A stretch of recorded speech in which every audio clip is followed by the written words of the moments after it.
Yo, this is Bobby Wine, straight from Uganda. Ewaffe, Uganda. Big up that YouTube channel. Subscribe. Sagala kubalwisaayo nnyo okujja kusooka okuyisaawo akalango ndyoka ngende ku kiggwaro kyaleero. Alright. Buno obubaka bugenda eri bannayuganda mwenna abawangalya mu ggwanga eri America.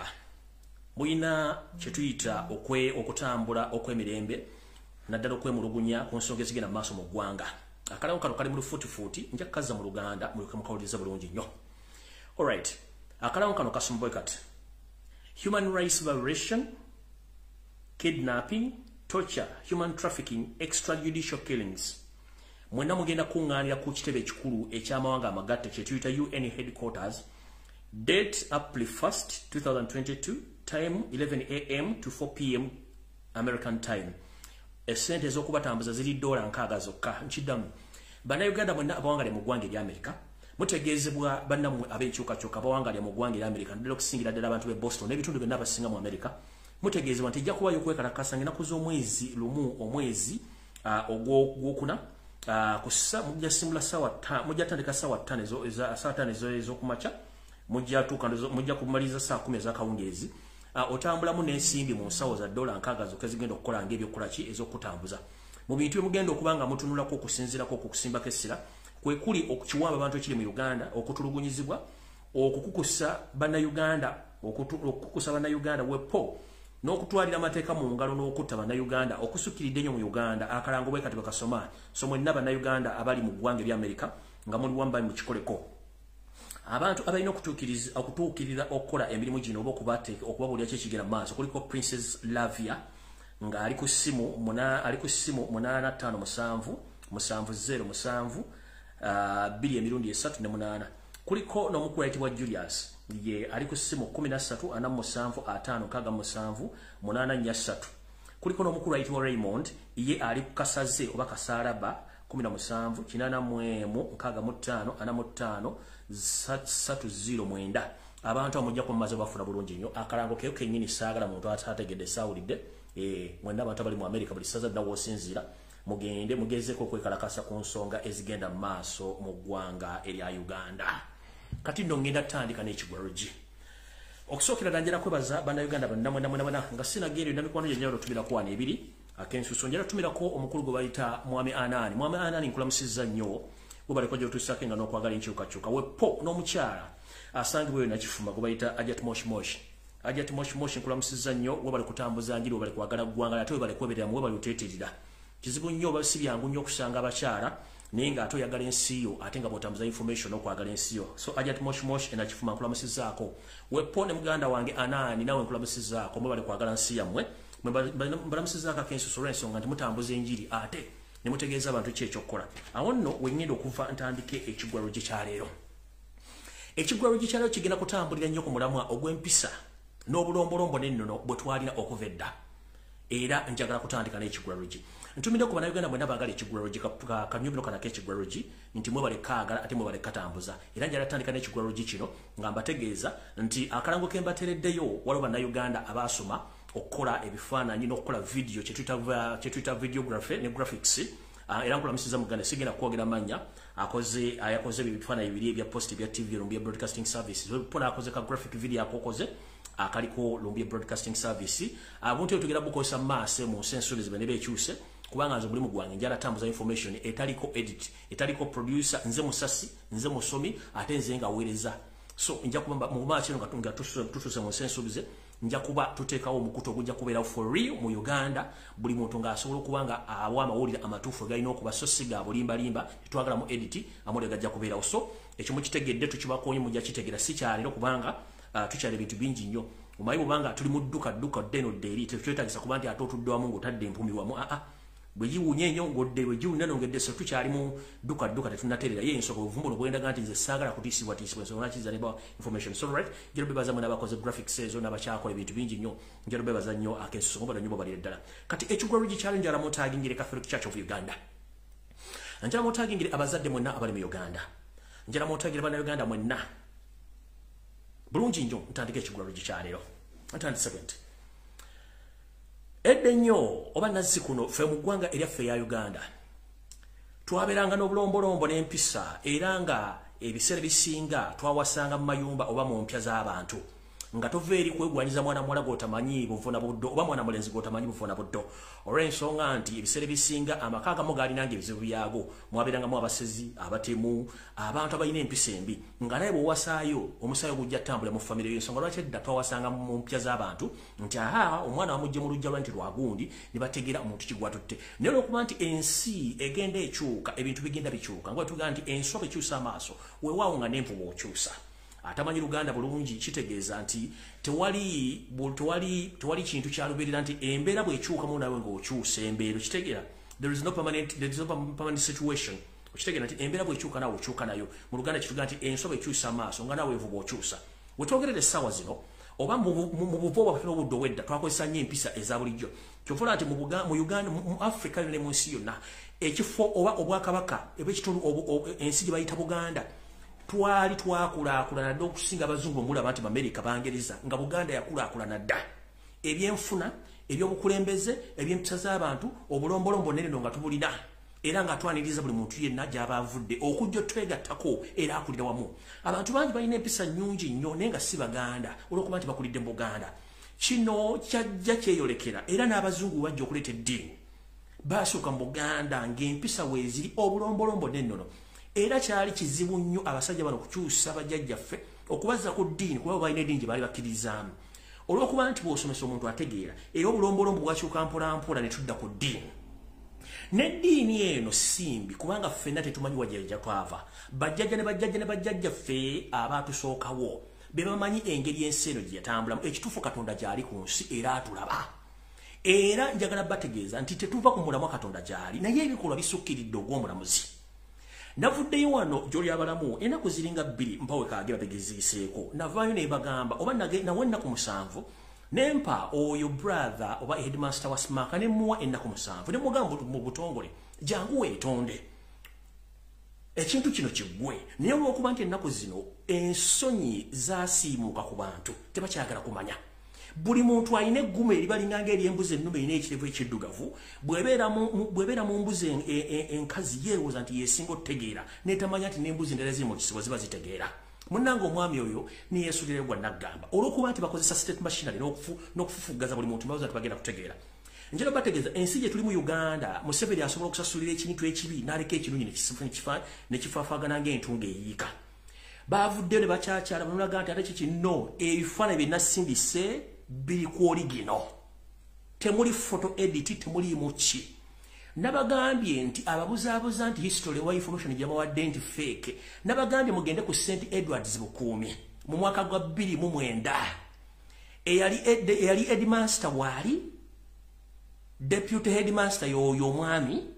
ne mbagamba ne police case jero polifayiro jeri New Vision Robert Kabusenga waali kale Kalechezi Kayula waali unfortunately ne yali vice president kusaawe eyo eyali Gilbert Bukenya bali baseka waali information agimanyi abantu bangi bavuddeyo boogedde ebigambo ebitakwatagana ddala ba government mwagala ekibitu kifuule kibi oba ekibitu kifuule kirungi kati wano we bagambya muve ku government y'omupembe yose tuwasula mutano wakale kizi kubanga nabo family zaabwe ebitundu kukyera ku buli 10 zikola ekintu kyekimu nabagamba nti nze sina lutalo na muntu akola muzeego obanga tagunyingiziza obanga tugina muntu gwe gulumiziza muntu mulala engeri gye balumba omwana wakyo nabaga nti yaleeta bino dabino musomo tubagamba leeta obujuzi ne bugaana yensonga lwaki ndavuddeyo nange omwami omulage nti totinkulanga ataloza otaasobole mu kino natuvaayo nitutegeeza kereziya eveeyo egobe omwami obunambiro kereziya yasirika teyayogera kati njagala ndabavire ku ntono mu dakiika 3 zokka nzigala ekigula lugingire ku information yandeese kansubire nti Archbishop ompya owa Kampala Archdiocese ontunulira bulungi mu mmonyezi zange ondaba ndi musajja mu Katoliki eyakolera ekereziya emirimu egiwera nga nzikiriza Mukama Katonda wange yampanga ku nsi era mpadde obulamu Archbishop ne kereziya ya Uganda ngenda basaba Mukama Katonda gyali mulamu atuulize era atulaba tukimanyi nti ekereziya erina ebizibu bingi naye ekyo ekizibu ekiriwo essaawa zino mudakinogera ddagala nakukijja mu masomero na mu kereziya abagoberezi endiga zigenda kuva mu kereziya Biblia yennyini etugamba nti Katonda yasaanyaawo ebibuga bibiri olw'ebikolwa ebikyamu bitakkirizibwa ku bwa Katonda. Katonda yatugamba nti mugende muzaale mwale ng'akozesa ekitonde ekikazi n'ekisajja, so si ekirala. Mbagambye sina buzibu na kikolwa ekyo kasitoma nga tekirimira ddembe lya muntu, wabula ntegeeza Kereziya, ntegeeza ekkanisa, ntegeeza n'abanaddiini mwenna. Kereziya ya Uganda mbasaba n'obuwombeefu, n'abazadde mwenna abayina abaana mu masomero amanene gonna mwegendereze nnyo. Bwe mutaaveeyo kuvumirirwa bikola bino na kusindiikiriza basajja boonoona mbeera yaabwe Katonda mu nsi gye tuyita Uganda, mujja kifuuwa nga mukizza munda. Nsaba Kereziya ya Uganda nga nendabo gisimufungize, Archbishopu wa Kampala omulonde, nkusaba mugoba omwami nga nendabo gisimufungize ate muteekewo okunoonyereza. Abavubuka bangi bavudde ne bampa information about omwami ne it's not the topic today. Just njala proving abantu bonna bavudde nga babuuza amawulire gano makyamu. Singa abantu banaasalawo okujja okuwa obujulizi mujja kwewuunya kyesaagala tugende tusuke ku kyennakoze. Nkiddamu kyennakoze kyabadde kimala kabonero akalaga Kereziya nti mulina okuvaayo nga nina bugisimufungize ne gavumenti eveeyo kwata omusajja oyo. Naye olwokuba nti gavumenti ekozesa abantu abawumba tuuto okubeera mu bifo okutulugunya abantu kuba balina kye babakwatirako ne Kereziya ekyagaanya okuvaayo. Kino kibayalirira ensobo ekyusa amaaso n'envuba ekyusa. Oba nawe envuba ekyusa.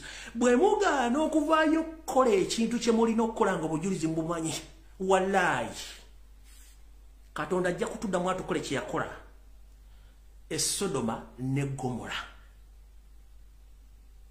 Nkiddamu Biblia ekivumirira. Kereziya n'amakanisa mu nsi yonna gaateekebwawo kutereeza ndowooza na ntegera y'abantu na kukakkanya busungu oyo gwe tuyita Katonda. Yensonga lwaki omuntu alina eddiini abeera wanjawulo mu kutegeera wepo n'omukwasaganya ensonga zonna. Tabanga omuntu atalina Katonda watamanyi Katonda we. Mujjukira omuntu atalina ssuubi taba muntu. Omuntu alina essuubi abakkiriza mu Katonda yamutonda. Essuubi erinaggwa mu bantu nga negye tubadde tuddukira tufune essuubi kijja kuba kya nsonyi nnyo era ensi egenda kusaanawo. Nyenda kusaba Kereziya bwe mba nga mwazimbwa ku musingi gwa Katonda era nga muvumirirwa ebikolwa eby'obutemu n'ebyekuusa ku bwa Sitaani, muveeyo mukole statement omwami omujje mu ssomero nga nina bugisimufungize. N'abantu abalala kundi akali eyo information ina nyingi, abantu bafuwadde information mpitirivu ku mwami n'abantu abalala musirise olwokuba nti state yabanyigiriza ne batavaayo kwogera. Bwe munaatonyigiriza ennyo tujja kubalula ekintu kino kiveeyo. Ani agenda okusola at the end of the day? Who is going to be ashamed at the end of the day? If people are ready to confess whatever is taking place in different Catholic churches, eyo struggle tugendeyo. Twagala kikome wano era muteeka okunoonyereza oyo mwami aveewo n'abalabo namuyonje ng'ekintu ekinasamba ddagala. So naawo we mbagambira nti Kereziya ya Uganda n'abagikulembera mwenna ekiwundu nga tekinnasamba ddagala. Muveeyo mukwate tugamba nti okugema kusinga okuwonya. Abantu bajja kuvaayo wano boogera ebigambo nga nze Lumbuye nabwe neetuulidde mugenda kutya. Nja kuba neetuulidde ate nga tisekyaddamu kwogera kigambo kyonna. Mbategeezeza butegeeza. Nze ndi mubaka aleeta obubaka ne mubatira ku mmeeza ne muwuliriza. Ekyo kye kibadde ekigula lugikya leero. Sina gwe ngenda kwetondera okujja kuba nti eno TV Lumbuye Broadcasting Service ekuwa amawulire nga tegali edited nga bw'ogagala ogawula bw'ogawulira. State efube nnyo okuteekawo diversion okubikka amawulire ago naye kiganye. Nabagamba munnaddiini atakkiriza mu Katonda eyeekuusa n'ebikolwa bikyamu n'okunyigiriza abantu togenda kulaba mulyango waggulu. So nga ate omuntu gwolowooza nti gw'osumba ajja kula omulembo gw'eggulu. So bwe ntyo bwe nfundikidde ekigulalo gyekyaleero. Video etandise. Mukwate olupapula n'ekkalaamu tutandike video eyaleero.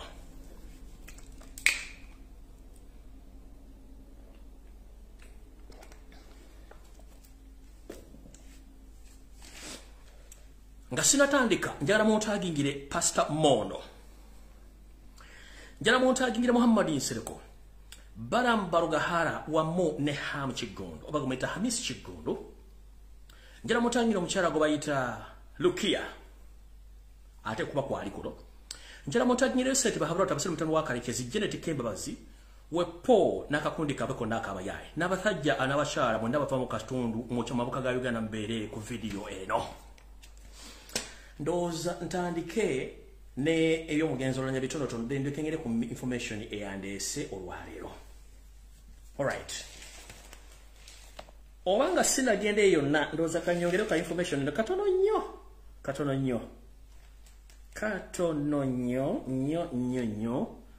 no wandise waye. Alright lindako katono nnyo Tem katono nnyo akasera katono nnyo wano malo kwetegereza. Alright. Kale kasoke bajukize mu katono. Alright ku machagaliro sawa zibadde nga sawa 3 n'ekitundu ez'okumacha.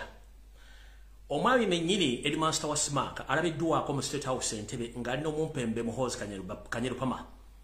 Era meeting enegwedde saa 6 ez'emisana. Kati mukulu gwenjagala waka ntobadde mu State House era nga n'emmotoka giwajiddemu sijogendedde mu luvannyuma olinnya emmotoka ya Muhoozi bakutwala emmotoka yo aba escort ya Muhoozi n'ejjage egivuga okutuusa gye bakututte sitegeddeeyo. The main interesting story about this, mwenna abazadde abalina abaana ku Kisubi, St. Mary's Kisubi, mwegendereze. Mwina bye mutamanyi ebijja okuva mujja kwesisiwala. Olwaliro omwami ku ssaawa 3 n'ekitundu abadde ne Muhoozi Kanyerupama ku State House. Meeting bagimaze ssaawa zibadde mukaaga zennyini era n'emmotoka ya Muhoozi okuvaayo ye n'agireka okubuzaabuza nga luza tetujja tegeera ne bagenda gye bagenze. Jjukira Muhoozi naye ali vice versa. Muhoozi ali vice ali gwe kennakukwatako ngenda kuteeka wali. Era gwe nkubuulire naye weetegeke kubanga nina ebibyo. Gwe nina ebibyo. Era nga nina bugisimufungize abaana ba People Power basiira ekitalya n'emyezi omunaga omuwadde omwana wa People Power simanyi yakyankalanye kooti. Before nga nenda bugisimufungize Muhoozi vayo ta abaana abo bw'otabita ngenda kujja ne information yenji kubbe ku mmeeza nga bwe nakoze eyo no kyaliwo. Tugenda tandika obatabukira. Era kati ndagira buterevu drone zange zonna gye muli. Abalina information egimuti okufulibwa mugireete wano. Nsaba drone zange zonna gye muli abalina information yonna mugirete mugiteke mu kabox enaba ku Facebook kweri ngenda kwabiba n'abantu kati. Muhoozi bw'otata abaana ba People Power n'abaana b'otulugunya mu Safe House information yonji nangenda gikuba ku mezi ensijja kutya. Awo sigenda balwako kati kangende ku information ey'olwaleero ntokandoza kansoke neyo omugenzi olanya tulyoke tugende mu maaso. Tulyoke tugende mu maaso olwaleero nga bwe kiina okuba. Alright. Muninde mo katono nnyo.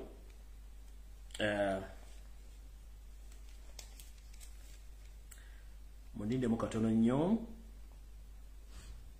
Alright, tutandise bwete. Mwenna abajjukira obulungi Yoseti bahabura tabasira mutano wakalekeza ensi yatemuzezedde ensanga bisibe ali ku panic ey'amanyi tabanga obulamu bwe. Akizizaako nnyo okulaba nga azibiikiriza ebikolwa eby'obutemu mu Uganda naddala nga wobutwa abantu naloza tugenda tegeera. Amawulire mugalaba nange ngalaba ntuwa information ekisokera ddala. Njala soka tuzeeyo akatambi mabega kye tuyita flashback. Mujjukira nti omugenzi Jacobo Olanya bali omutwala mu ggwanga erya America bakozesa ennyonyi empangise. Nene bwogenda kugolola Moses n'okebera ennyonyi yonna kebere ya ambulance etwala omuntu okumujja mu ggwanga Uganda mutuusa mu ggwanga erya America. Tesobola kuba nti eweza n'emitwalo egiwera $20 egya dola. Tesobola kuba nti eweza n'emitwalo 2 kagibe 10 tegiweza kebere nga mpangise egya dola. Balo bateekawo akawumbi kamu mu obukadde 7 ne tukireka. Yoserike nnyini n'abagamba tusindise Chief Justice, tusindise Anita Among, tusindise Tata Wolanya n'omuganda Wolanya wali kitaawe ne tusindika ne Nobert Mawobe. Kati njala bagamba muti mugenda kutya bana abasajja bafere era njala mukwate kalamu n'olupapula. Njala mulize. Munange omugenzi Jacobo Olanya abadde speaker w'eggwanga Uganda gano ge mawulire amatuufu agamukwatako. Ekituufu kiri nti nze kino nkyogera nyengo omusezi agule siyane tengenda kulirako bantu bange gwe kiruma kikunuubuno ogende wetugire ku munyanya tunaakujjako enkya tukusiikire mu bye tunaabatulia tulabe kyekidda kubanga sigwa abaasoosa okubanga onugunwa bijja banuguno ate nga mbitegeera. Yoseri kuno mmanyi kwoli, Janet kwoli, Mau kwoli, TV station ne member parliament mwena kwemuli. Ntandise bwe nti Munange omugenzi Jacob Oulanyah bamutwala mu America ngorede ebitundu 85 ku buli 100 mufu kaloka kwali kubuzaabuza obutajja abantu quality suspicion to omuntu yafudde ate omuntu sa mu America omwami olorede yali half dead mu America mateeka kafuge gwanga li America omuntu bwabeera unconscious oba ngali 90% unconscious nga tasobola kusayinga ado kwogera ebiseera bisinga takkirizibwa kusayinga oba kuwandika ekintu kyonna olw'ensonga bamanyi ali bweru wa kutegeera kwe so n'olw'ensonga eyo ebinava mu kwogerwa mu kufa kwa Oulanyah kwonna byonna bifu Oulanyah tasayiningako kigambo kyonna njakkiriziganyiza ne bivudde mu kkebera omusaayi gwe nkiddamu omugenzi Jacob Oulanyah ebintu byonna empapula ze basayininga nti Oulanyah yayisayininze ne next of kin amubeereddewo ku lulwe byonna bwefufulu fake bitia tutandise bweti abantu abagenda abo tebamentioningamu yadde nti mwalimu omukazi wa Jacob Oulanyah yagendeddemu olalo media n'ag'omunkubo agataliiko bikoola gatugambanga nti sekama setteeserezo lyaffe gwe tuyita Jacob Oulanyah omugenzi yali talina mukazi ng'abakazi abeesonyiwa olw'ensonga nti mukazi we bwe yazaalamu abaana baali baayawukana nga baakita ng'aleeta bano bakawundoka ku by'eddinisa bajange enkya ontakuleko ogende nga baleeta kati munnange kirabika Jacob yalinayo omukazi nga state emumanyi naye nga naye state agent wulira emboozi Jacob yalinayo akayanzi ke yalinayo ekiwojjolo kye kyeyali awujja naye nga ne state ekola ki ekimanyi kati mu bantu abagenda ku lukalo babasomera abagenda ku kulwadde Oulanyah olukalalo lw'omuwala ono teyaliiko ennamusa etuuse ku nnyooge tugenze mu maaso munnange omugenzi bwatuuka mu ddwaliro bwe bamutuusa mu ddwaliro eyo bano ekyabatwala kwe kukyusakyusa obujulizi n'okubuzaabuza eggwanga kiki ekyatta Jacob Oulanyah bati ekituufu kiri nti omugenzi Jacob Oulanyah yaweebwa butwa owamujja mu nsi owoomera buli abangi ne Museveni gyalogeramu okuba nti afuna obulamu n'okulogera bannayuganda bawunzika bwe twogerera empapula zonna ezigenda okuleetebwa ezigenda okusomebwa nga ekintu ekyatta omusajja oyo byonna bifu kubanga omuntu gwe baatwala okusayininga empapula zino munnange mukozi wa State House era Museveni yadama nti tetusobola kumanyako tracinga muntu ono yagenda mu kavuyo kano nti tumumanye njagala Museveni n'abayaayi bammwe muveemu mubuulire ensi who is Patricia Lakidi who is Patricia Lakidi who is written on the will of Jacob Oulanyah or the next of kin who's Patricia Lakidi or Patricia Lakidi. She's not known even to the family members. She's not known even to family and friends. She's a state agent staged as Jacob Oulanyah's girlfriend. Because the immediately next of kin, he was supposed to be the brother or the father to Jacob Oulanyah, not this hawker. Not to this hawker. Nchidam. Omuntu ewandikibwa mu mpapula nga addi atutte oba ali mu bigere bya Jacob Oulanyah gobaga nti yali girlfriend we nenga mu kugenda tebamwogerako amanya mwagawulya mulungi nnyo agagendera ku nnyonyi mwawulya Kenya libayuta Patricia Lakidi njagala mbere Precious mwawulya Kenya libayuta Patricia Lakidi mwaliwulirako kati Patricia Lakidi yagenda mu kabinja kana kaba mafia nga mututte nga girlfriend wa Jacob Oulanyah era yabadde asayininga ebintu bino byonna okubuzaabuza postmortem yakyusiddwa era nga baga Jacob Oulanyah akkiriza byonna ebivudde mu ki ebivudde mu postmortem ebyavudde mu ki ebyavudde mu medical report yonna. By the way, to inform you Museveni, citizen concerns in America, they have already opened a case and they are investigating the real cause of death of Jacob Oulanyah. And FBI is taking the course as we speak right now. So you won't get away with this. Nchidam, you won't get away with this. FBI is investigating because the person who used to sign as next of kin is not known by the family members, even the friends. You've staged a lot of people to divert and to confuse people. But at this particular moment, we are going to arrest each and everyone who was behind of forging these documents. Nobody knows Patricia Lakidi. She's a state agent who was there to forge or to be staged as a next of kin. No one knows Patricia Lakidi. Njala bategeza aboluganda bakona b'emikwano mujjukira bulungi omugenzi Jacob Oulanya bwe yatwalibwa mu ggwanga erya America ngatategeera amateeka mu America gasoma gati nti omuntu bwe batategeera takkirizibwa kusayininga ku mpapula zonna kubanga batategeera era ne byasayininga batabitegeera n'olwekyo basaba omuntu oluganda lwe oba mukyala we asobola okubeerawo nga waali asayininga ebintu bye ku lw'oli omuntu atategeera ku bantu Museveni bye yasindika kwaliko Mau Chief Justice kwaliko Anita Amongi batugamba oba ne brother wa Jacob Oulanya ndowooza oba yeye kubagamba oba taata kuba taata yakoma mangu nnyo tetumanyi lwaki taata wa Jacob Oulanya nga Ssekabutuzi yalina okusayininga empapula ezo ku lwa mutabani we state yaleetawo ekiwojjolo kya Jacob Oulanya ekitamanyikiddwa kye bayita Patricia Lakidi kye kyasayininga empapula ezo. So I'm here to encourage the father of late Jacob Oulanya to investigate or to inform your fellow Northerners to investigate who is Patricia Lakidi, who signed as next of kin of your late son Jacob Oulanya. Let nobody fool Northerners about the post-mortem which is going to be read by the state. And I'm here to inform you that most of the MP in northern Uganda, they were given hard cash money to divert and to confuse people about the death of Jacob Oulanya, including religious leaders, politicians, and public figures in northern Uganda. So don't be fooled by anyone. Let the public know that Jacob Oulanya was poisoned. Whatever is taking place in media is just a diversion and confusing people. If you want to prove this, Chief Justice hadn't come out even to make a statement about the late Jacob Oulanya. The Health Minister, Ruth Acheng, she came out with a total different statement. Anita Amongi came out with a totally different message. Nobody Mao came out with a different message. The so-called OPO or lawyer who said that he's a brother to late Jacob Oulanya came out with a total different statement about the late Jacob Oulanya. So who is confusing who?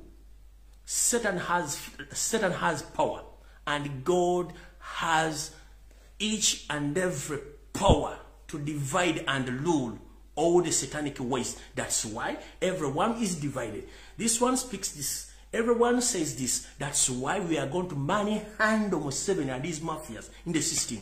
So, Jacob Oulanya, post-mortem, jibongendo soma onfu. Ono muchala gomata deyo nga state agent gobaita Patricia Lakidi, oyo nno sitaba nko girlfriend Oulanya kubanga tebamumanyi byonna mwabitadde obulungi. Mujjukire Jacob Oulanya bwe yagenda mu America yagenda tategeera ngera takkirizibwa wadde okukola ki wadde okwogera ensonga zonna wadde okubaako kye yeeyogerera.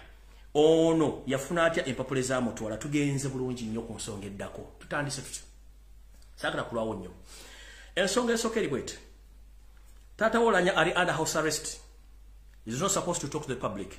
Secondly, mwabaganye okwogera ekintu kyonna ku media z'omu northern Uganda kyekisooka ekyokubiri abantu bonna mu bablibins balemu kwogera ekyo tukitegedde nakyo tuweekiri kati twagala tutegeere kiki ekituufu ekigenda mu maaso. Information jembadde njagala obalekera awo mugitegeere bulungi kati tebababuulira kyonna kiri ku media kyonna kyabuyaaye Oulanya battamutte era buli kimu mujja kitegeera. Kati ndowooza ngenze ku information entuufu eyandeese ntandise bwenti wano ku Lumbuye Broadcasting Service information gyetuwa njagala beere ngeri particular era nga ntuufu nnyo.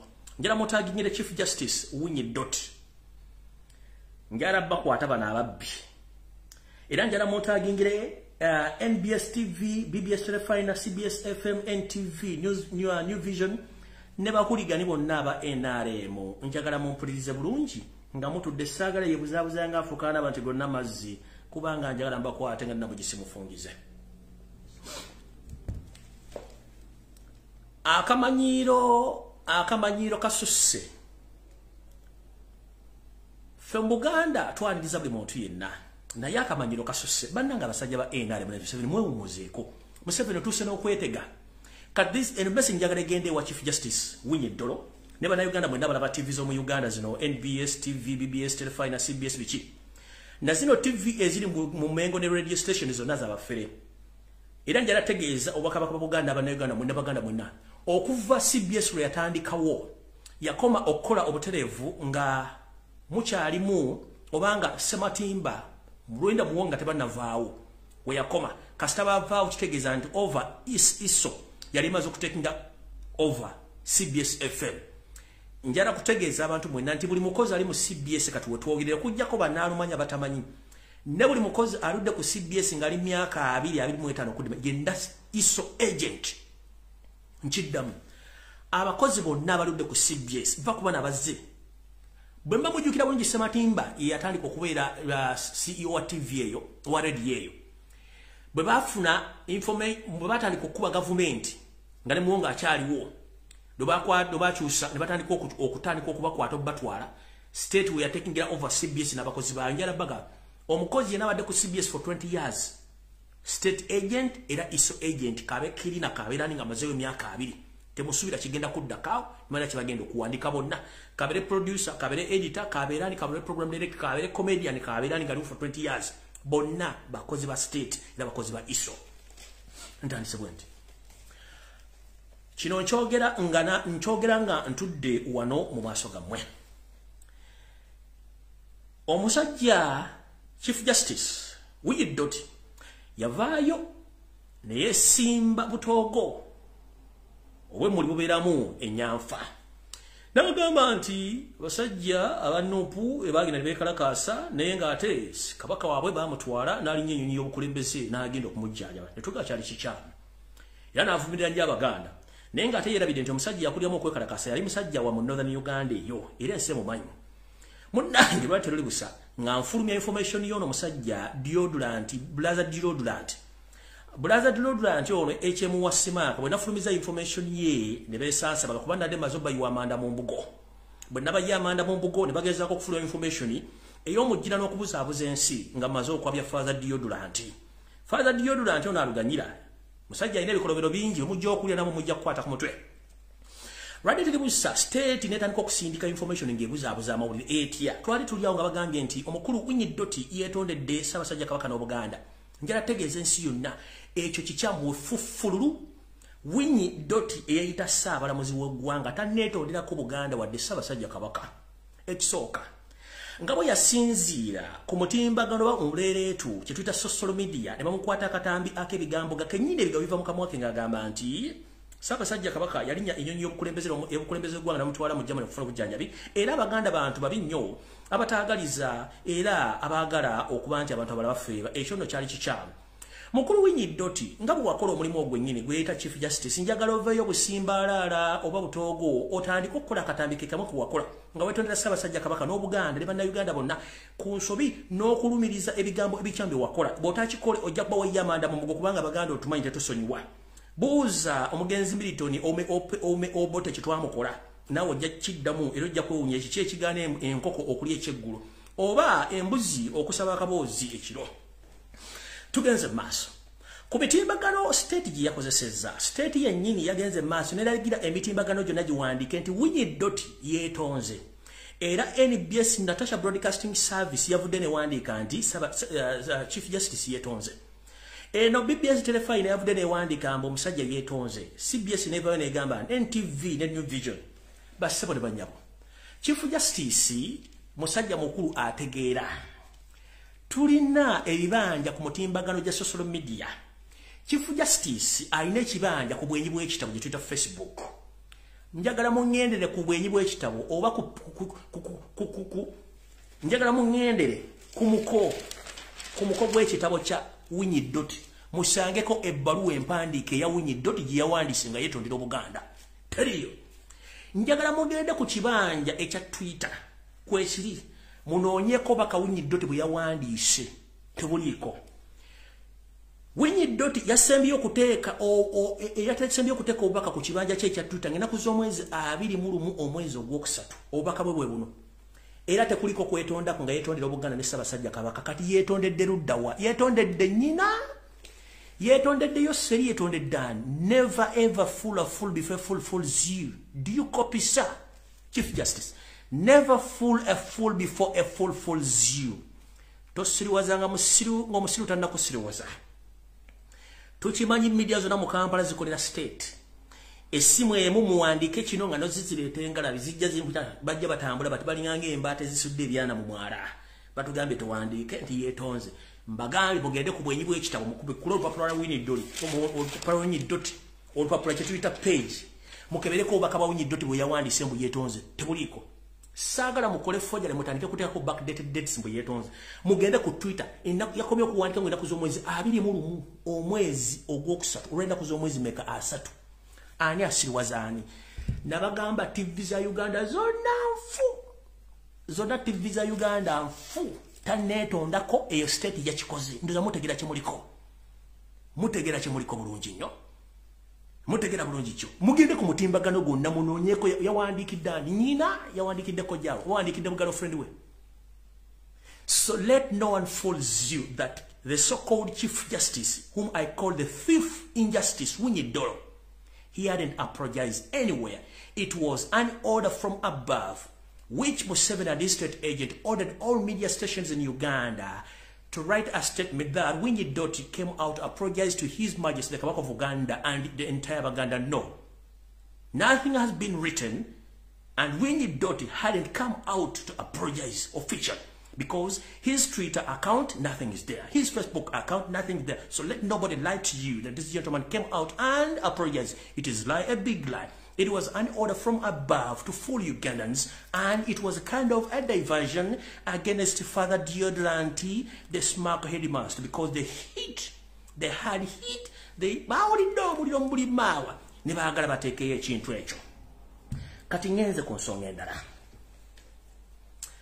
all right. Wasanya Karoli Charles Peter Mayiga Mr. Araje Munange nkulaba wetega lekera okwetega manye ku video eno kwoli okwetega kigambo kibinyo kubanga bajja kutegula anytime bajja kutegula Wasanya Karoli wasanya Mr. Araje welekera okwetega ebintu biwetegamu tebikyakola. And I'm here to inform the general public that the video which you saw on Uganda television, most especially NTV and NBS, that His Majesty Kabaka of Uganda was taken for further medication yesterday in German. That video is backdated. Is an old video. Also, they counterattacked my information about Father Deodorant or Brother Deodorant, the HM of SMAC. His Majesty the Kabaka of Uganda went for medication in German last week on Thursday, not yesterday as the state did. That was responsibility of Charles Peter Mayiga to counterattack my information or to decrease the pressure on the media. It is a lie. It is a forged information. That is an old video. Njala tegeza bana Uganda mwenda. Temuwusiwa video efulumye nakulejo obusabasajja kagenzo ofuna obujjanja bijamani. Yes, yafulumye ni yafuluma lwakuna. Eyo video nkadde. So bano bayagadde jijjayo kulaga nti bakendeza pressure kulaga nti sabasajja kabaka yafuluma lwakuna. Mayiga tasobola kunsinga information. Mayiga lekera okwetega bajja kutegula n'obulima ojja busanga endalo kolongo kulawunda about lekera okwetega eno social media tulina bambega buli wamu era tujja kutegula tukutegeeza network obajikwata mbajikwata mujja kisa ku YouTube ngirira udandi clear mukitegedde bulungi wantu wali DJ pulo tewali atugenda maso. So video gye mwana biyo yonna state ekozesa Mayiga okola ebintu ebyo ekirala bamwe mwagala proving anti state ekozesa Mayiga. Twabudde tuga Mayiga vayo tegeze egwanga ng'ovumira ebikola bya Winnie Doro yagambye nti ate simanyi mbategeeza nti enyonyi yagenderamu yali yakeeremu kyokka kye yakoze. So tribal sentiment gye yakoze teyagitaddemu kubanga kye bamugambye okwogera kati nabagamba brain is a monk. You can't force me to utter any statement without my consent. Nze siweebwa bigambo okubyogera. Mayiga lekera okwetega bakuwa ebigambo gy'obyogere. One thing people understand about Mayiga. One, he's a Munyarwanda, a state agent in Uganda. Two, he staged there to traumatize Baganda. Hatia. Ndukuvide kontono. Nabagamba nti ebitundu kyenda ku buli 10 abaana abali mu makomera baana Baganda. Naye nga 70% of them bali ku misango gy'ekusa ku byobufuzi. Mayiga tachoogerangako kubanga is part of the crew ewa information y'abaana bakwata. Oranye yafudde tata n'agamba nti omwana yafudde butwa. Era ne bagamba twagala kumanya banoza ne babuza twagala kumanya lwaki buli muntu waffe avaayo ng'akulaakulanye mu mutta mu Buganda ali avaayo n'akola statement eyo. Mayiga, have you ever come out publicly and asked the government why the so-called Buganda public figures have been assassinated one by one and you can't even mention? Lastly was the late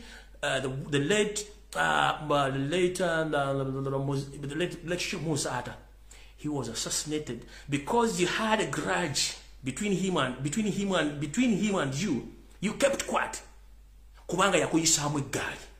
That's why you can't talk to your state agent. N'abala bangi bafudde. Gwe ng'osirisi ate ng'omayine bagenda bata notabagamba. So ekituufu kiri nti omusajja ono Peter Mayiga mwetezi yeetezira yeetega nga mulaba ali mu kwetegera eggwanga akola ebintu ebyayagala okukola. So tuvuumira ekikola ky'abaana Baganda okubanga bali makomera teri akyogerako. Batulugunyizibwa teri ayogerako. Babase teri aboogerako kyokka bali Bwakabaka bali Buganda bwaffe bwatudde. Amataka bagabbye teri aboogerako. Concentration camp zatandise mu Buganda teri akyogerako agawumbidde. Yena akanula amaaso. Mubulye kwambala busuuti bwawula bibanja na ttaka lya Buganda tata kyayogera. Nakwetega mu media ekyo kyakimanyi bulungi nnyo. Kenajja mukulu ngenda kwambula. Si kye kindeese olwaleero.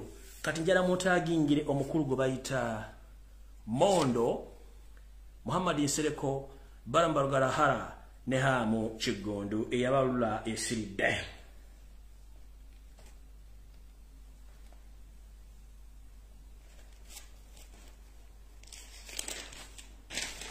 Video zetandise. Nga video tennatandika bulungi njala bategeeza. Buli munda Uganda yenna naddala ng'oli musajja Muganda musoga munyoro mutoolo wuliriza ensonga zino. Ng'olinamu akasente. Eno message gitwale. Erika security alert. Buli lwolaba oba kansooke mbabulira ekintu kino mukitegereze bulungi nnyo. Mu Uganda tulinamu abasajja abagagga. Naye nga bw'omubuuza omulimu gwakola nga togulaba.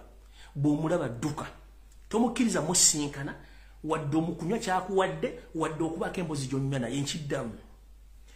Mu Uganda bw'osanga omusajja yeeyita omugagga nga talina dde mudala ogutunda obulega bw'abakazi, ogutunda pampa, oba obutunda obumasu naye ng'avuga emmotoka ya bbeeyi alina ssente, baaba dduka totegana. Ba state agent abakozesebwa okuleeta tageti za Museveni zimalirizibwe. Nkiddamu abantu bano wammanga omuli Frank Gashumba state agent, omuli Pastor Mondo state agent, muli Hamis Kigundu state agent, Muhammad Nsereko webko ne Barambarugahara. Njagadde otegeeze eggwanga lyonna abamu ku manja gemmenye n'amala mangi nnyo. Bwakubira essimu nga yagala kusinkana oba afuuse mukwano kubazza okukwana kw'omu ku bawala bo munnange binnyike mu nsuwa odduke kubanga bano omulimu gwabwe ku sportinga na kusembeza tageti za Museveni. Ntandise bwenti. Mwenna abamanyi famire y'omugenzi BMK gwe tuyita Ibrahim Mwanga Kibirige musembere ndwavire ku ntono mugenda kutya ensi eno. Kyannaku nnyo era kyansonyi nnyo okuba nti eggwanga Uganda tufiiriddwa abantu bangi nnyo mu ngeri ekisaazisaazi nga n'engeri gye bafuddemu teri agitegedde. Muganda ffe mu Isiraamu mutabani wa Allah mwana wa Nambi Ibrahim Kibirige omusajja yali embaggubaggu akoze ensimbi empya n'enkadde we twogerera nga yakka emagombe nkuyegezesa kyamukubira nduulu naye ng'ekyamussa nsimbi ze kyava ku ki baani abaali emabega w'ekintu kino. Nga sinagendeyo njala mutagigine muwala wa Ibrahim Kibirige Muwanga omugenzi gwe bayita Mastura oba yeeyita Mase. Mama Mase bw'oba kwoli kuno njala kutegeeza kansooke nkukasa kyutalati ng'obudde bukyali. Mama Mase muwala w'omugenzi Ibrahim Kibirige Muwanga wonna w'oli munnange tera obeereko weebwetegula oba teweetegudde munnange weewale omwami gwe bayita Barambarugahare. Barambarugahare ono bamukusindiseeko akukwana in fact yakwanako naye kati agenda kudda. Waliwo mission bamutumye okukolako era mission eno ya bulabe nnyo egenda kujjawo. Mukyala Mastura oba yeeyita Mase omu ku bawala ba Ibrahim Kibirige wonna w'oli otegeezebwa nti Barambarugahare yakwanako era bwe yafuna access etuuka muzimu ku business za taatawo Ibrahim Muwanga Kibirige okutuuka okussa omukka ogw'enkomerero.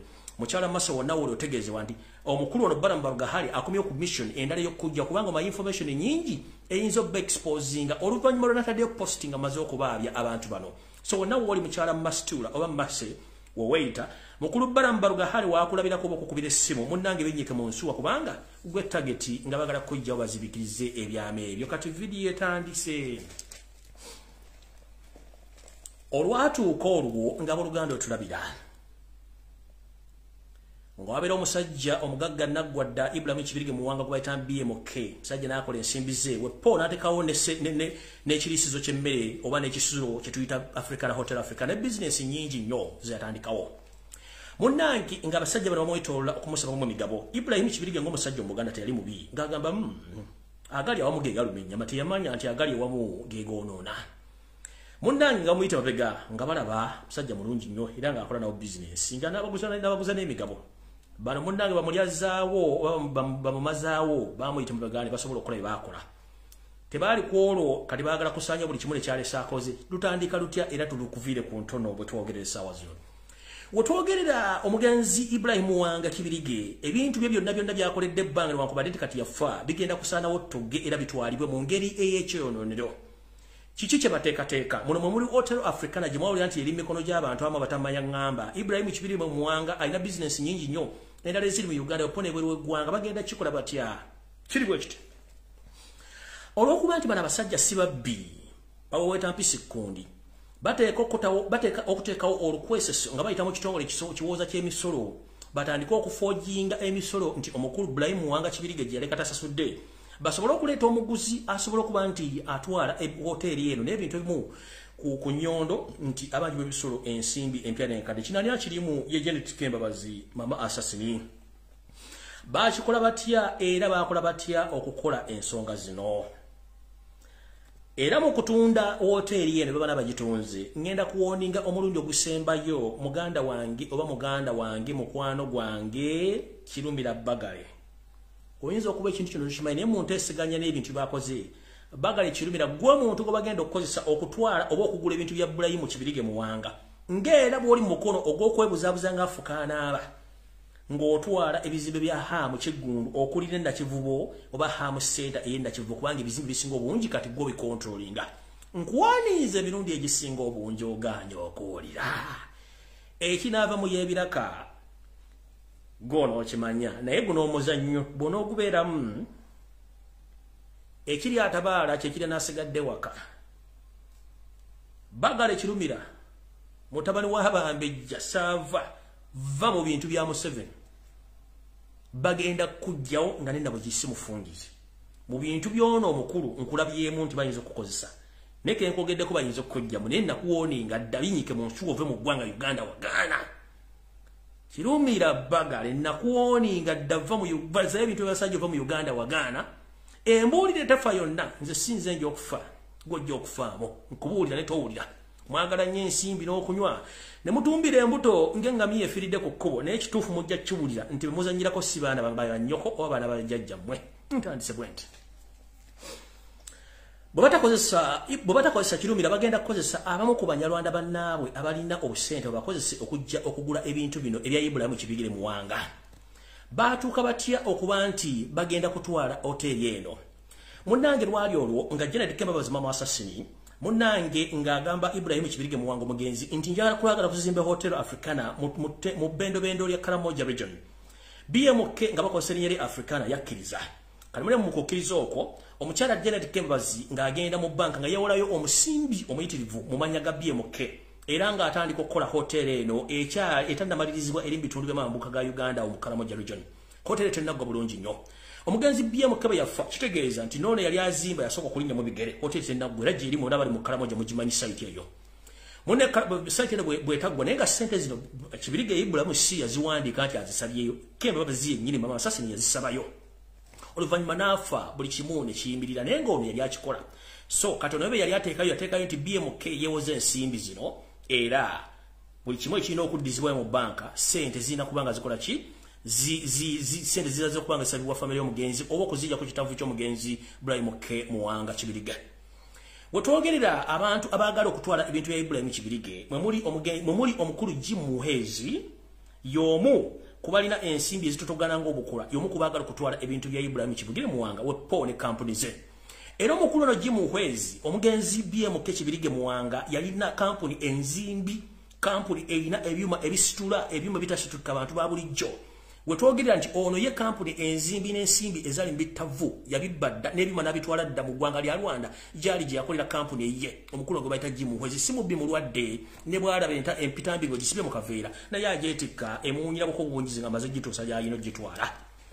Hotel African eno Janet Kembabazi ajagala. Yoseti Bahabura Mutabasi mutano wa Kalekeza ajagala. Jim Muhwezi ajagala. Wepo n'abantu abala mu State House era baagala gitwala nga baagala. Kibirige Ibrahim Muwanga yafaatya kyekyamu tabamutuukako batya ulirize emboozi ogenda kukwata ku mutwe weewuunye. Mabulidde looni omugenzi bagamba nti ziyafuna naye nga ate kituufu tazifunangako olw'ensonga nti state yali emweyambisa kuba nti alina ebintu byalina okukola nga si byo. Olumbe mwaluwulira abantu abafutwala nga bakeyateeka bennyini kati baagala kumaliriza ebintu bya BMK wepo ne properties endala zonna okuba nti bagenda zitwala. Bagenda nti omugenzi Ibrahim Kibirige Muwanga yayina loan nga ya BMK okukola hotel ekalamoja nga bibanyonyodde era loan nemulemerera bagenda twalamu n'ebintu ebirala byonna babitwale ebyasigalawo. Katugenze maaso bano bakola batya omupango ogujjawo omugenzi BMK.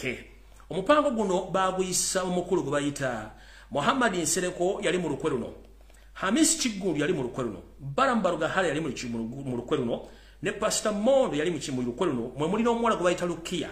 Mwenna ababadde mu Hotel Africana nga mukolamu oba Uganda bikoloni amanyi Hotel Africana. Omuwala eyajjanga kirina oluvannyuma n'afuuka Health Club Manager ono gwe bayitamu okuteeka obutwa mu ngoye z'omugenzi Ibrahim Muwanga mu gym oba mu sauna kubanga ono yali akwata engoye z'omukulu. Abaami bano okuli Barambaruga Hale, Sereko Muhammadi, Hamuchigundu, Wepo ne Barambaruga Hale ne Pastor Mondo bali mu lukwe luno okuba nti bawo omuwala ono obutwa okumusikiriza okukola ebintu bino. Era omuwala ono munnange oba kye yali akola yali takimanyi, ndowooza yali takimanyi ne bamuwa obutwa n'abuteeka mu ngoye za Ibrahim Muwanga Kibirige. Omuwala ono yono yennyini abamanyi bamumanyi simanyi kubanga yalinga manager nenga yajjanga kirina. Omuwala oyo yoyo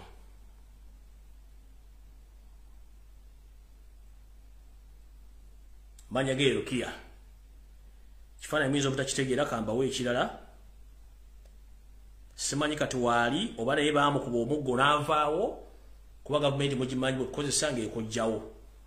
Abantu benjogerako mubamanyi bulungi nnyo. Pastor Mondo mumanyi ono saazi nali mukweka byambu ali Bulaaya simanyi asaamu Museveni amusonyiwe wuuyo yeeyita omulokole ate ng'ono yaliko era girlfriend wa Pastor Kayanja.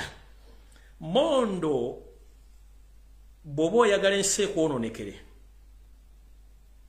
mpulira ka audio kongo sasume bakusonyiwe Museveni akuyambe. Mondo gwe ne history ne Pastor Kayanja nawe njirina ne bifaananyi mbirina. Gwomu ku bafera bali mu Kampala befula ba pastor era ng'oyogera ku mitimbagano egy'enjawulo nga muli mu kuskiminga abaana. Mondo ono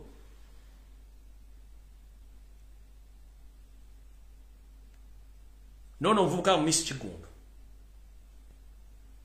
nono Kabigensereko ono bukutabuto obutatayo mukwatira nsawo oyo bw'omulaba dduka bw'omusanga wonna mu business dduka.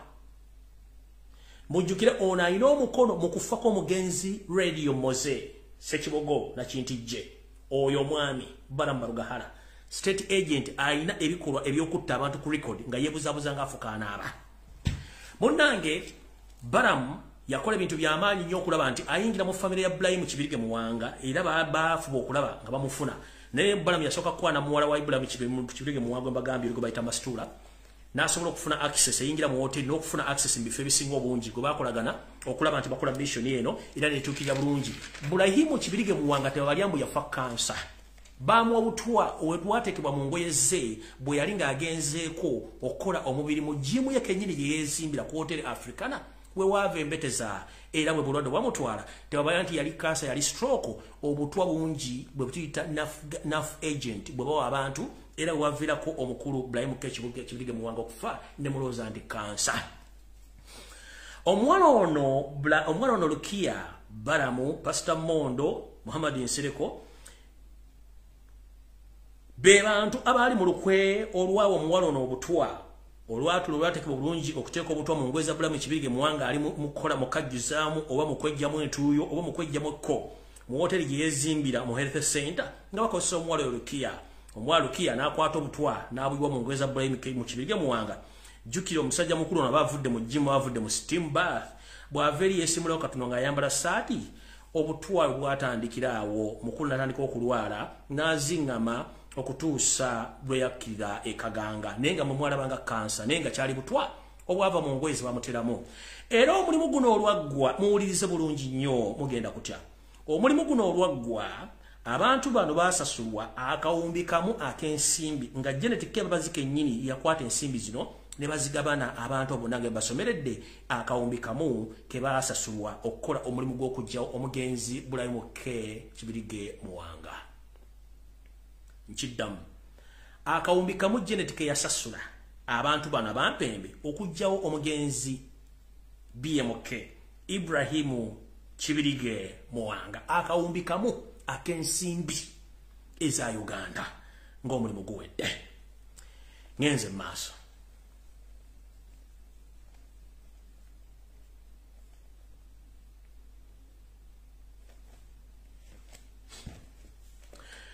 Kino kyatandika ddi era lwaki bakikola. Meeting ezatuula zibayita eza Tusi Dynasty. Bakimanya nti omusajja n'omukazi omuganda ne bw'omunyikiriza otya asigala mu byenfuna. Okujjawo Abaganda abantu tusooke tuggyeko amapeesa agabadde gasobola okuwanira Uganda n'Obuganda nga bajjawo limulimu. Muno mwe mwalina okuteekawo abamawulire otandika okukola amawulire amafu. Abasajja Abaganda mu regimu gye basinga okuttiramu abasajja Abaganda mwe mu regimu ya Kalekezi Kayihura. Ono yatta abasajja Abaganda ne Mungu n'apata abaali. Muno omwo mwagenda n'omugenzi Kasiwukira era nga Kayihura yakimanyako bulungi nnyo yali mukono guno naye nga yakikola ka order z'omukulu Salimu Salewepo ne Genetic Kebabazi okujja amapeesa ago. Essawa zino waliwo omuvubuka gwe ngenda okulabula ngenda gisimufungize. Mukulu eyeeyita intellectual oba investigative journalist Sava njagala weesonyiwe famire y'omugenzi Kasiwukira. Jeno Salimu Sale Kalekezi Kayihura Genetic Kebabazi bakuwadde ssente ne security okubanga otambulira ku mukyala Kasiwukira ng'ogenda okola video ezyonoona erinnya ly'omukyalo n'okuŋŋaanya obujulizi obw'ekisiru okulanga omukyalo n'addayo.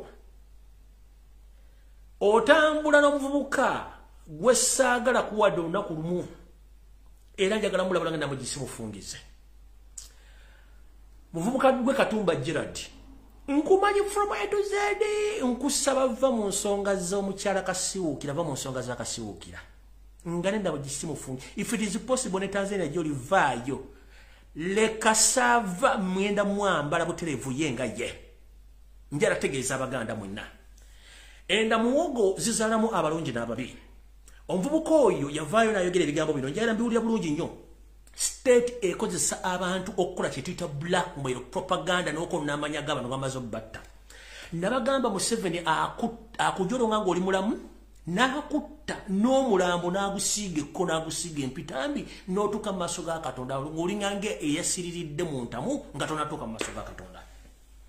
We twogerera essaawa zino omugenzi Jacob Oulanya yafadda musajja n'omwoyo gwatuuka naye gwina okulaga naye omusajja ali mu kutulugunya omubiri gw'omugenzi nakati. Kyali mu kukola nti basomesa bakiyita delaying tactics okukakkanya bbugumu ly'abantu b'omu northern bagenda tuuka ku mulambo nga twakyandadde okibuuza mulina kuziika muziisi. Omusajja banga yafanga omwezi gw'okusatu gutandika bamututte muziika nga 8 kiki nnyo ekitaliiwo okutta ensimbi empya n'enkaddo ziwa abasajja baleme kwogera. Omusajja akutta n'omulambo n'agutta n'omuzimu n'aguttiramu.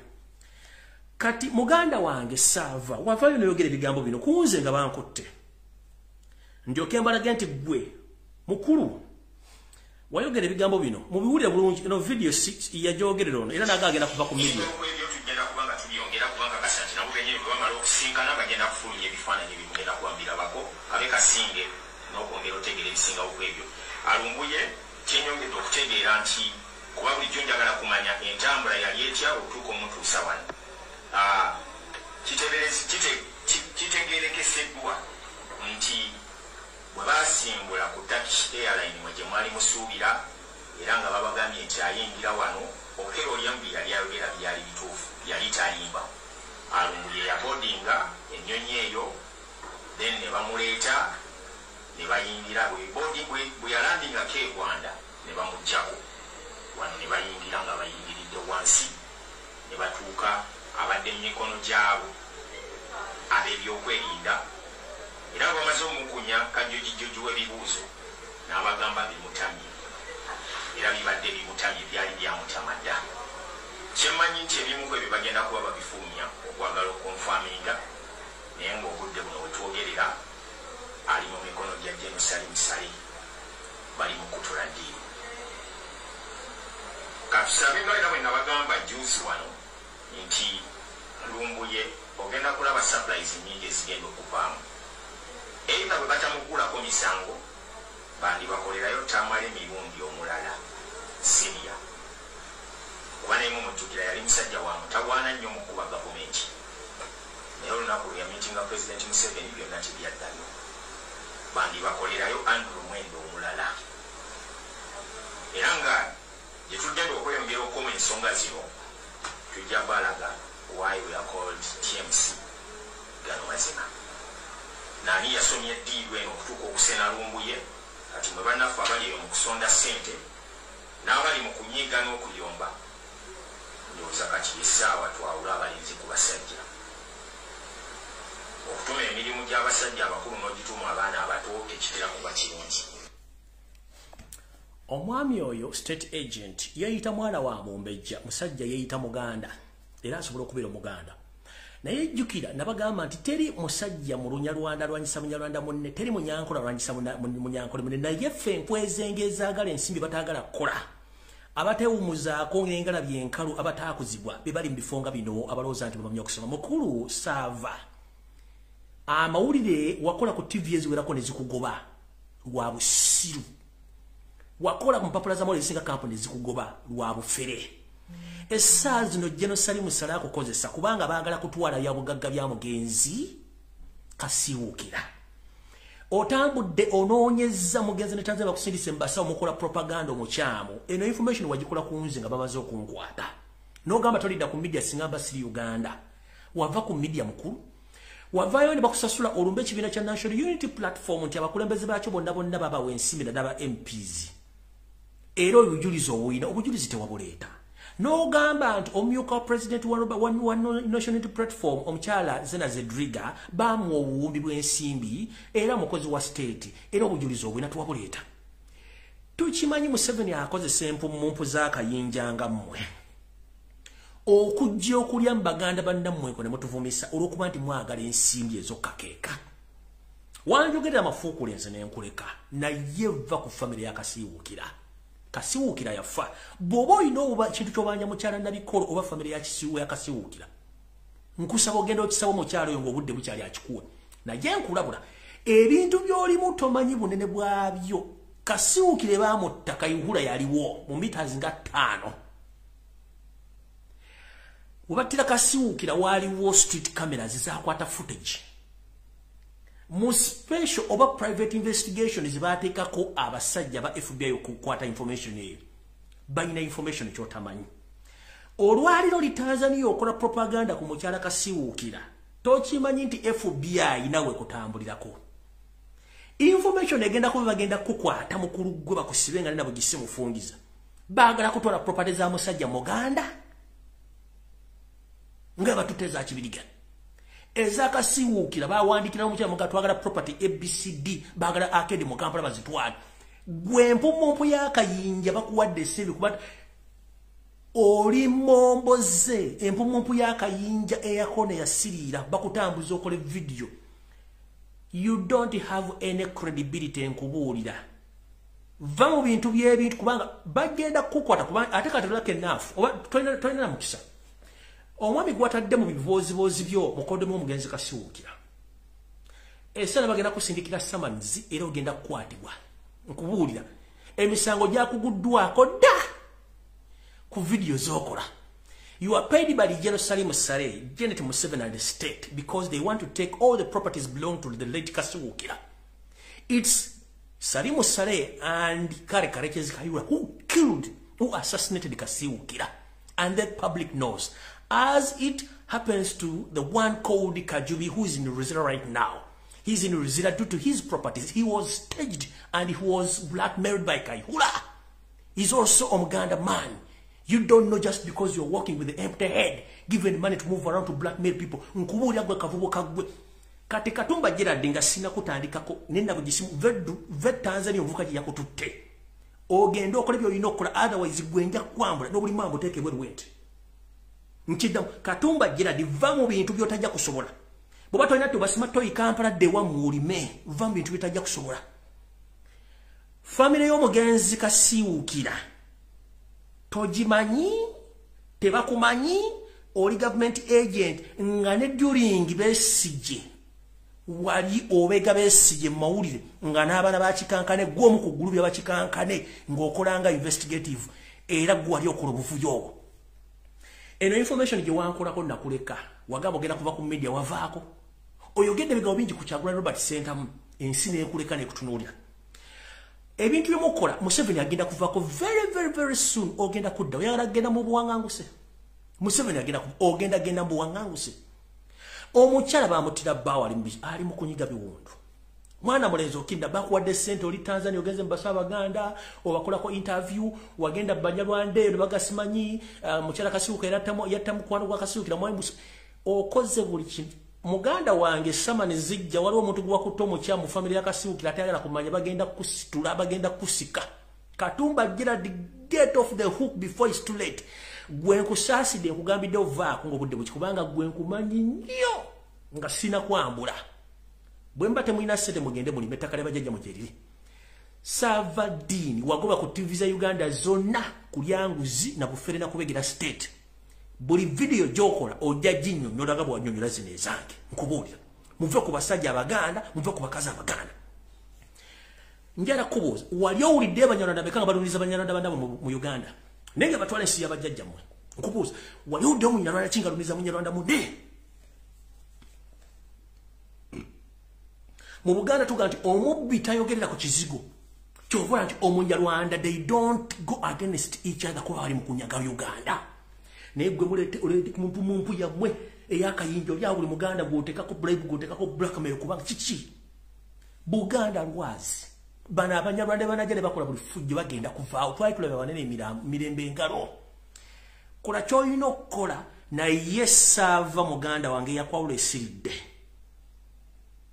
eyakwawula esiridde omukyala ali mbulubyo babbaawe bamusiba eruzira mu bintu by'ekisiru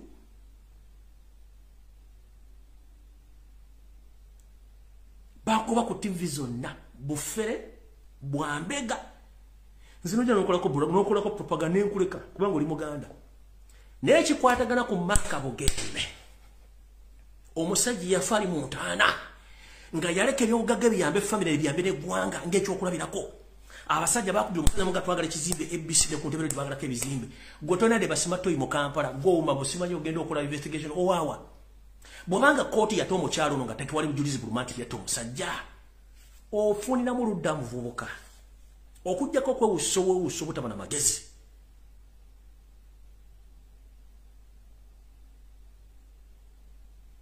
lwaki mumalimu mu biseera olw'obusente eno ensi tekungula tugisalako bukyazaako wayagiviira tuli mukka teri Munyarwanda aluba Munyarwanda munne okujjako Omuganda okuluba Muganda munne olumba lwa Kyagulanyi Sentamu n'omukuba n'omussa wali n'okubamba payo n'okuba n'obassa wali kubanga okolera ebitole by'emmere naye nga babba batwala nsi gw'ofuna $5,000,000 bano batwala nsi ofuna $5,000,000 okuba Muganda munno omukazi alina ennaku y'abaana be neyabbaawe neyabooluganda bakola mikwano okuba omukazi omufiirako nga tebyo omufiirako byonna bibi bikyamu bw'abanga yali yattabba waki baamuta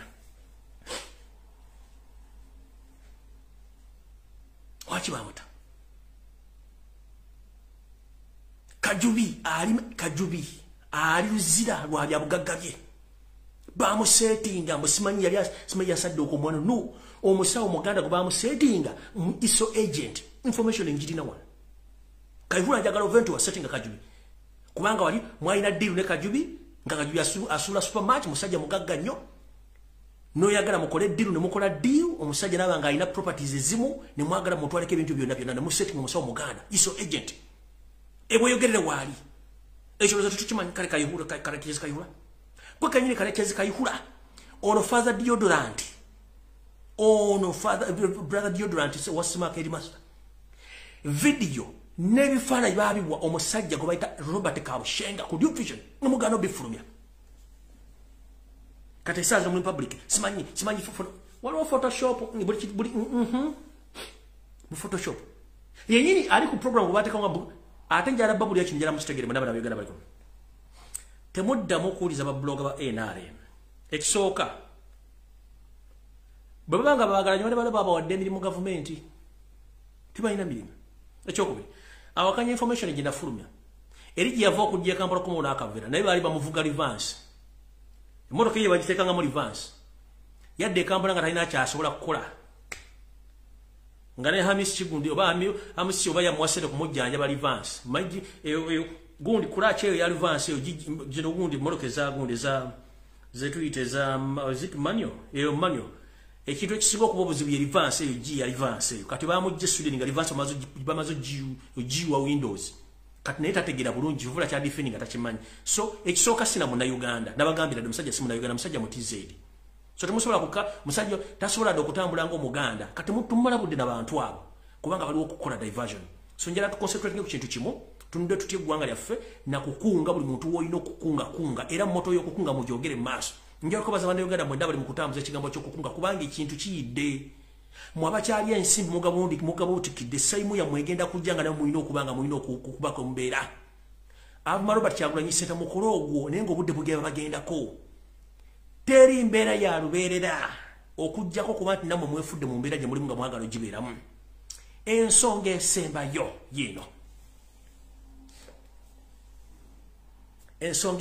yino gyera mugiwulirize ekiri atabaala nga bwe bagamba kyekiri nasigadde waka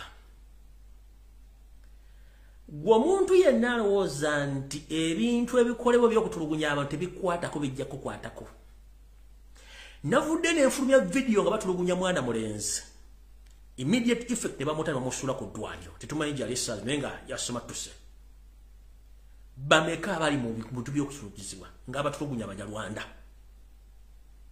bajja kukwata omwana bamukole ekintu kyekimu bajja kukwata omuntu bamukole ekintu kyekimu lwojja okutegeera nti ensi okutulugunya gyekuli wetwogerera essaawa zino abakalamojja bali mu kufa ng'ebiyenje banaye musabira abakalamojja.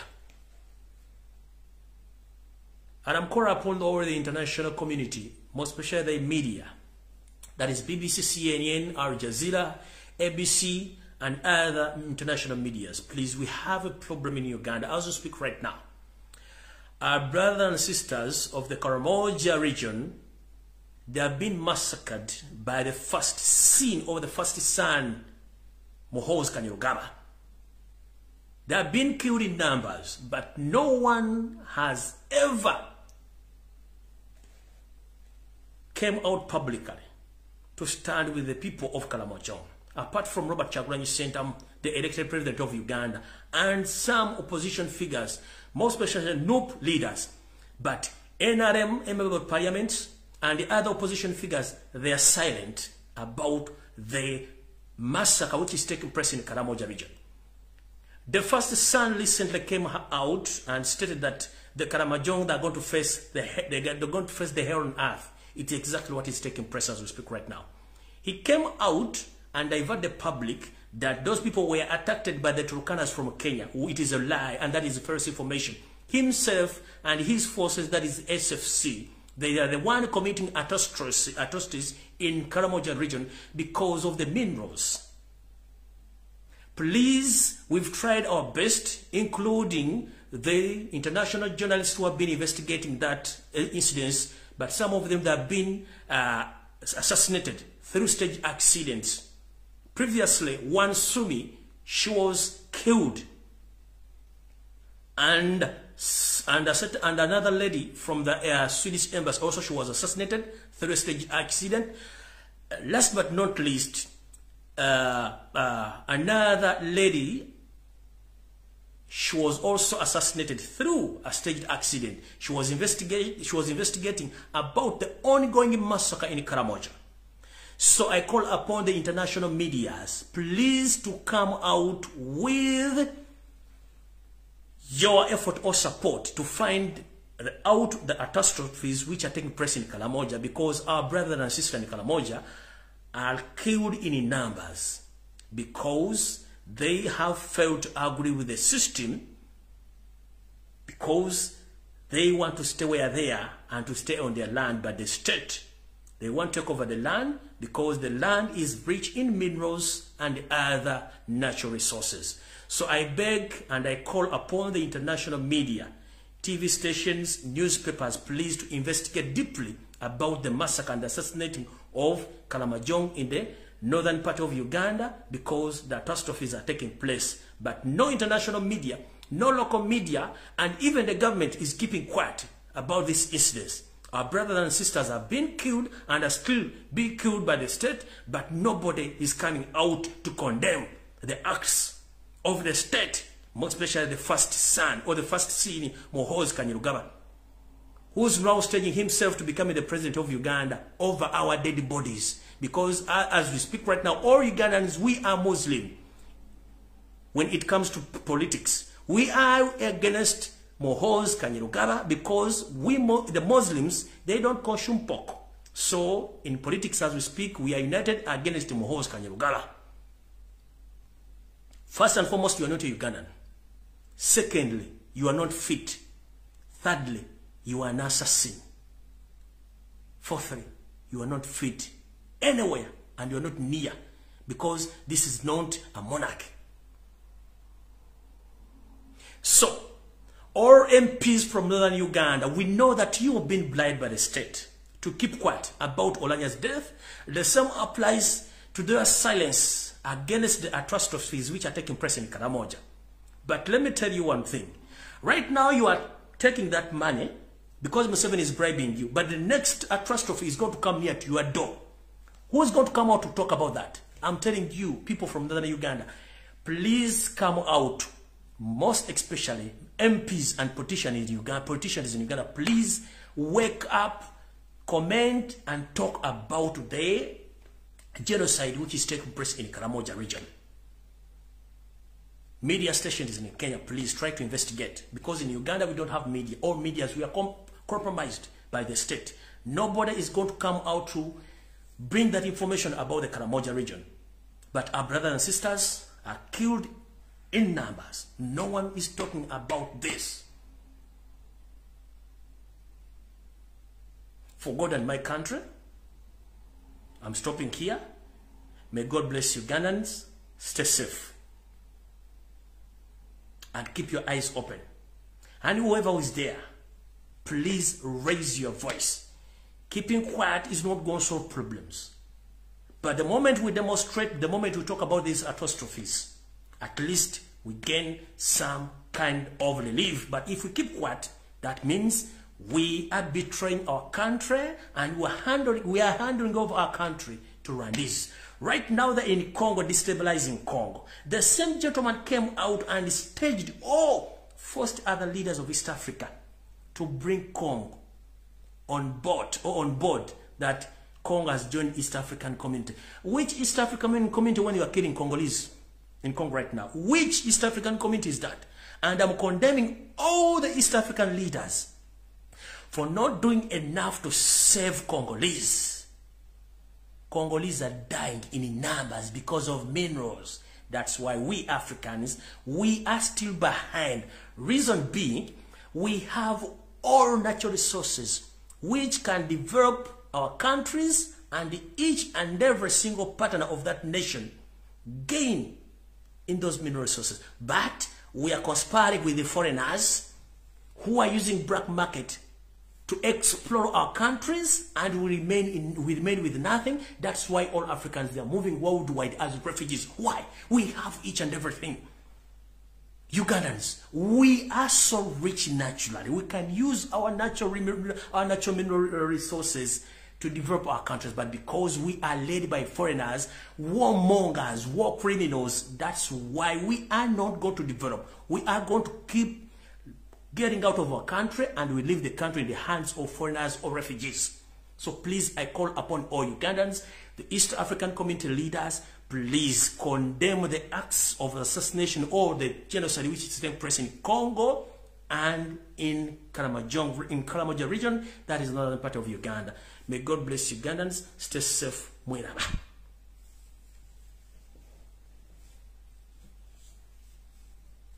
Video with them.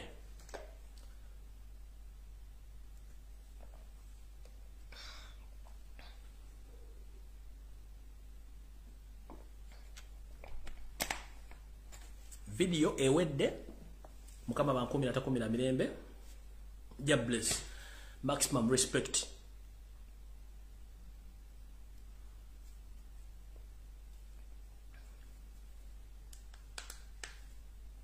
Yo, this is Bobby Wine, straight from Uganda. Ewaffe, Uganda.